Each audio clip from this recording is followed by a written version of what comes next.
एक साहूकार था, उसके 7 बेटे थे और एक बेटी थी।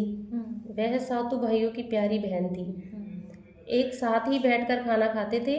एक दिन कार्तिक की चौथ आई तो उसकी बहन ने करवा चौथ का व्रत रखा। सारे भाई भोजन करने आए और अपनी बहन से बोले, आ बहन तू भी खाना खा ले। उसकी माँ बोली, आज यह खाना नहीं खाएगी, इसका करवा चौथ का व्रत है, जब चांद निकलेगा तभी खाना खाएगी। तो उसके भाइयों ने छल कपट से जंगल में आग जलाकर छलनी में से चांद दिखा दिया। तो वह अपनी भाभीियों से बोली कि चलो भाभी, चांद निकल आया है, अर्घ दे लेते हैं। तो भाभी बोली, ये तो तेरा ही चांद निकला है, हमारा तो रात को निकलेगा। यह सुनकर भाइयों के कहने से उसने चांद को अर्घ दे दिया और खाने बैठ गई। पहला टुकड़ा तोड़ा तो बाल निकला, दूसरा टुकड़ा तोड़ा तो छींक मारी, तीसरा निकला तो राजा के घर से बुलावा आ गया कि राजा का लड़का बीमार है, जल्दी भेजो। माँ ने लड़की के पहनने के लिए 3 बार संदूक खोला, तीनों बार सफ़ेद कपड़े निकले। अब उसको सफ़ेद कपड़े पहनाकर ही ससुराल भेज दिया और माँ ने लड़की के पल्ले में एक सोने का सिक्का बांध दिया और बोली, रास्ते में जो भी मिले पैर पड़ती जाइयो, जो तुझे सुहाग की आशीष दे उसे सोने का सिक्का दे देना और पल्ले को गांठ मार लेना। अब उसे रास्ते में जो भी कोई मिला सबके पैर पड़ती गई, किसी ने भी सुहाग की आशीष नहीं दी। अब वह ससुराल में आई तो दरवाजे पर छोटी ननद खड़ी थी। वह उसके पैर पड़ी तो ननद बोली, सीली हो सपूती हो, 7 बेटों की माँ हो, मेरे भाई का सुख देख। अब उसने सोने का सिक्का ननद को देकर पल्ले को गांठ मार ली। उसके बाद वह अंदर आई, आकर देखा कि उसका पति मरा पड़ा है। अब वह उसे लेकर एक कोठरी में पड़ी रही। 1 साल तक उसकी सेवा करी। उसकी सास बांदी के हाथ बची कुची रोटी भेज देती। इस प्रकार उसे अपने पति की सेवा करते करते 1 साल हो गया। करवा चौथ का व्रत आया। सारी पड़ोसनों ने नहा धोकर करवा चौथ का व्रत रखा। सबने सिर धोकर हाथों में मेहंदी लगाई, चूड़ियाँ पहनी। यह सब देखती रही। एक पड़ोसन बोली कि तू भी करवा चौथ का व्रत कर ले। तब वह बोली, मैं कैसे करूं? तो वह बोली, चौथ माता की कृपा से सब ठीक हो जाएगा। उसके कहने से उसने भी व्रत रख लिया। थोड़ी देर के बाद करवे बेचने वाली आई। करवे लो रे करवे लो, भाइयों की भान प्यारी करवे लो, एक करवे वाली मेरे को भी करवे दे जा। वह कहने लगी, मेरी दूसरी बहन आएगी तो वो तेरे को करवे देगी। दूसरी आई, करवे लो रे करवे लो, भाइयों की प्यारी करवे लो, ऐसे करवे वाली मेरे को भी करवे दे जा। तो वह बोली कि मेरी तीसरी बहन आएगी तो वो तेरे को करवे देकर जाएगी। इस प्रकार 5 बहन आकर चली गई पर किसी ने भी करवे नहीं दिए। फिर छठी बहन आई और बोली कि मेरी 7वीं बहन आएगी, वह तुझे करवे देकर जाएगी। बस तू सारे रास्ते में कांटे बिखेर कर रख देना। जब वह खूब चिल्लाती हुई आएगी तो उसके पैर में कांटा चुभ जाएगा। तब तू सुई लेकर बैठ जाना और उसका पैर पकड़कर छोड़ना मत। उसके पैर का कांटा निकाल देना। वह तेरे को आशीर्वाद देगी, भाई जियो साईं जियो।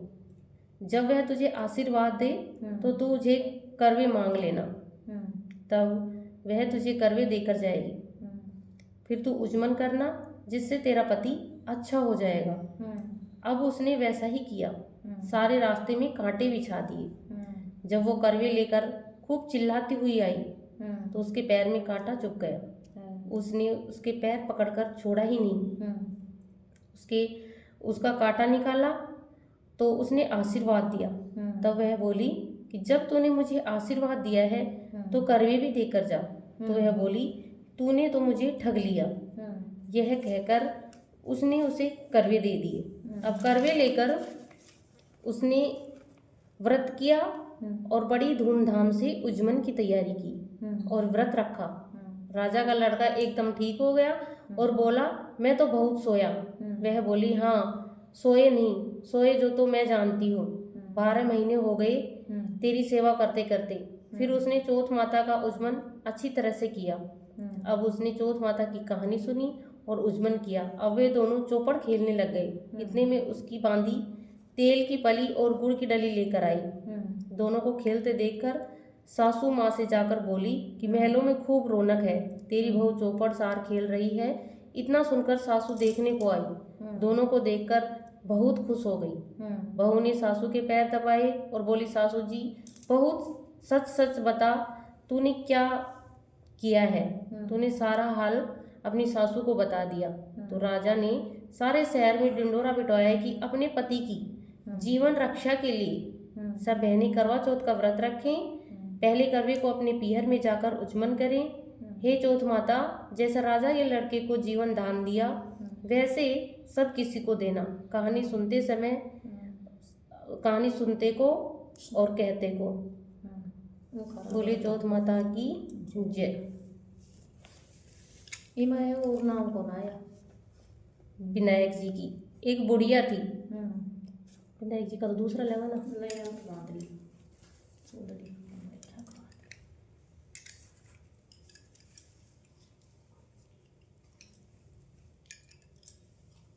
आपका तो बाजरा का मुझे गेहूं ले पतन खाई छी बाजरो ले चाली बाजरो वो बाबू का आजकल बाजरो लियो छ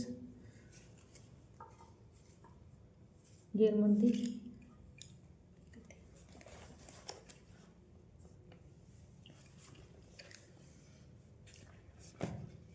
एक बुढ़िया माई थी।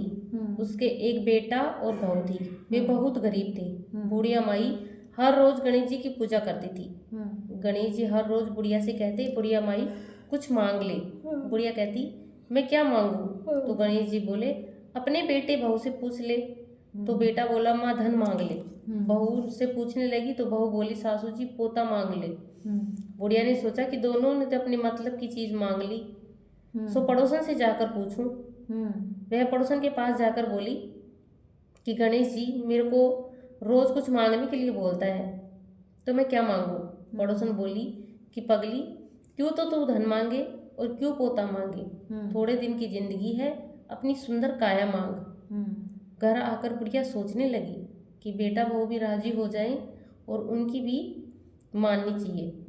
दूसरे दिन गणेश जी आए और बोले, बुढ़िया माई कुछ मांग। बुढ़िया ने कहा, मुझे सुंदर काया दे, सोने की कटोरे में पोते को दूध पीता देखूं, अमर सुहाग दे, निरोगी काया दे, भाई दे, भतीजा दे, सारा परिवार दे, सुख दे, मोक्ष दे।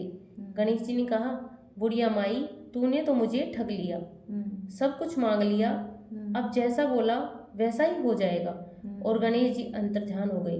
अब बुढ़िया माई के यहाँ सब कुछ वैसा ही हो गया जैसे गणेश जी महाराज ने कहा था। जैसा बुढ़िया माई को दिया वैसा कहते को सुनते को सबको देना। बोलो गणेश जी महाराज की जय।